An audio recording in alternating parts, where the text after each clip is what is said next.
Hello class, this is Daniel Evans back with an informational video to tell you a little bit about hospital transporting. I work at a hospital as a transporter in Highland Park.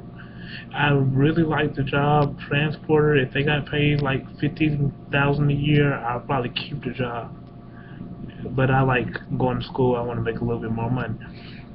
Okay, as a hospital transporter, we do a lot of hard work. Some people may think we don't do a lot of hard work, or we might move a little slow, but we really have a lot of patience sometimes, and sometimes the work is piled up, and sometimes we don't get to make certain moves because of the amount of call volumes that we're getting to move patients from room to room and stuff like that. Y'all might have a question of what do we do when we're not transporting, when there's no moves at all. Well, when we're not transporting, they let us go in the break room and we get to use our phones and use our computers and stuff. So I'll be on my computer doing my homework when I'm in the break room most of the time and stuff like that. But when we're busy, we're really busy. Sometimes we might not get our 15-minute breaks, but we might get a lunch. But when we're real busy, we're real busy most of the time, especially if we're understaffed or something like that. We will get real busy. We have to take a lunch break before 5 hours, and we might like see our lunch break between 4 hours and 59 minutes, something like that. But yeah, as a hospital transporter, one of the main things we do is we're very clean and we're very safe. Make sure we have the right patient. We make sure we take them to the right place. We make sure we got the right patient by checking their name and their date of birth. In the right place, we have a pager, and we have some things called voiceros.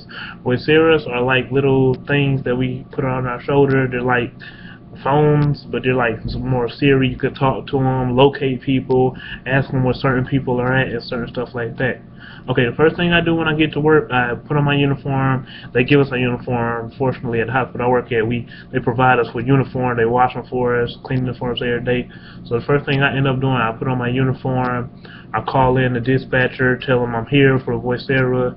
They call me back if they have a patient. If they don't have a patient, they might take 10 or 15 minutes, however long it takes to have a patient. They'll call me, tell you, Daniel, we have a patient for you, and then they'll send me a page. The page will have the person's name and the date of birth and the type of equipment that we will need for the patient to move will be on the page.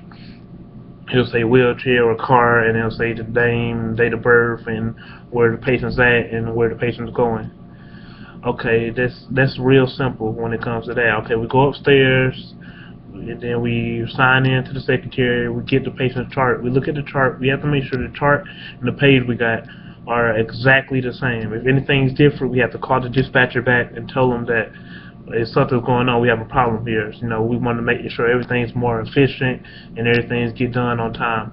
So we call dispatcher, says something have a problem, or if we don't, we check the chart.